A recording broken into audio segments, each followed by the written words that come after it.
So I think I'm back to realizing just how paramount this fight is between media consumption and media production. Because I'm a media creator, and I've wanted to do that since I was 17. And I was doing lots of things before I was 17. But what I've been doing is consuming media under the auspices of, oh, well, this is research for your eventual work. You know, you've got to watch media.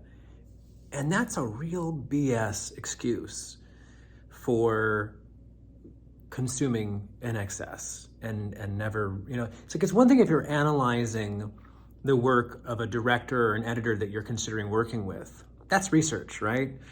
If you're auditioning actors and you're watching their previous films, that's research. But consuming television, you know, watching a whole season of whatever, that's not work. that is a convenient excuse to basically go into oblivion, go into a state of zombie-like paralysis. And I feel like that's what I've been doing for years of my life. Even, you know, deep, like maybe as a toddler, I was doing this, just, you know, becoming a zombie in front of the screen, just going, ah. And what I realized is this is not a personal failing on our parts. This is a collective failing. This is a culture that is now essentially built to turn everyone into consumer zombies.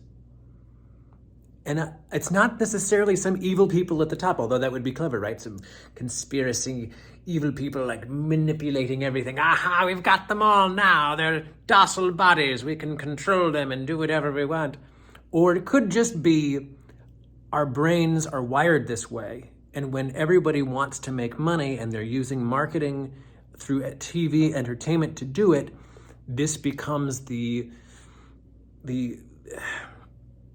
magnetic pull of the century that draws us all into this consumer mindset so that we fit into the needs of the marketing strategists who know our brains better than we do and have turned us into these consumer products. And so it's hard to resist because they know how to pull our circuitry unconsciously. And they've been doing it successfully. And when I say they, I'm talking about marketing experts, really, but I'm not blaming them either. They're just doing their job. What we have is a systemic problem. And if you don't know what systemic racism is, this is a great parallel example of what a systemic problem in general is. Something that's completely wired into the culture. You can't just tear it up and throw it away because you have to tear up the entire culture and throw it away. This is why racism is not something that can go away like that with one generation or something like that. It hasn't worked because it's systemic. It's woven into the ideology of the culture. White supremacy is still in there. Even when we're working against it, there's still enough of it there built into the culture that it's hard to rid ourselves of it. It's hard to get it out. I think we're making progress. Some people don't. But this is what a systemic problem is. This systemic problem of consumerism is the reason I'm addicted to media. It's the reason you may be addicted to media, or shopping, or overeating, or consuming, whatever it is. We've been targeted. And our best value to society is no longer who we are or the thoughts in our head. It's what can we consume?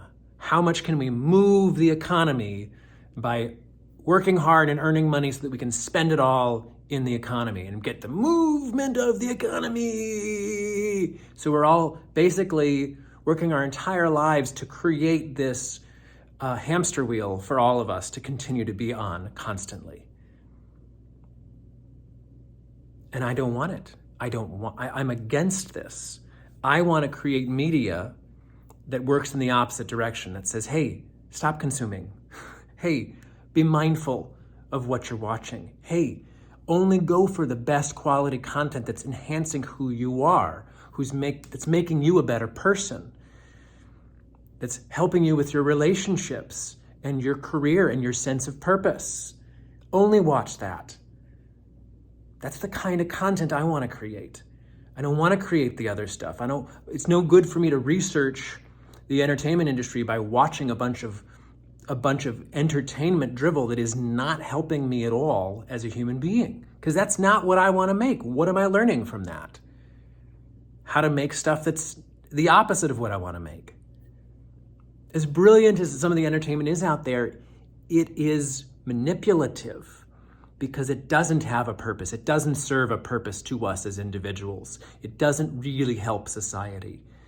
There are some movies and some TV shows where they really have put in something beautiful that really is like, oh my gosh. I mean, even the hero's journey is supposed to be cathartic. It's supposed to have this, this movement where you go through this painful learning experience and you come back to yourself a renewed person. That's the hero's journey. And so any movies that really follow that closely are supposed to be changing us and moving us. Your favorite movies probably do. But so many of the things that are being produced today are entertainment for entertainment's sake. It's popcorn, empty calories, fluff. And why? So that we can automate our bodies even more and be less engaged in life? So that we can be lost in the vast consumerist machine that we've created around ourselves while destroying the environment? This is madness. And I'm deeply embarrassed that I've been accomplice to it, that I've been part of it, that I've been such a consumer, living in exact opposition to my principles. And I won't do it anymore. I'm so grateful to say that I have been rewiring my habits, that I am looking at creating content in my work as something like I used to crave oblivion, like I used to crave distractions and procrastination. Now my top projects are my procrastinations. They are my indulgences. And God, I feel so much better. I feel alive. I feel alert. I feel like I'm in integrity with myself. And this is only, day 14? I got 26 more days to go. So stay tuned.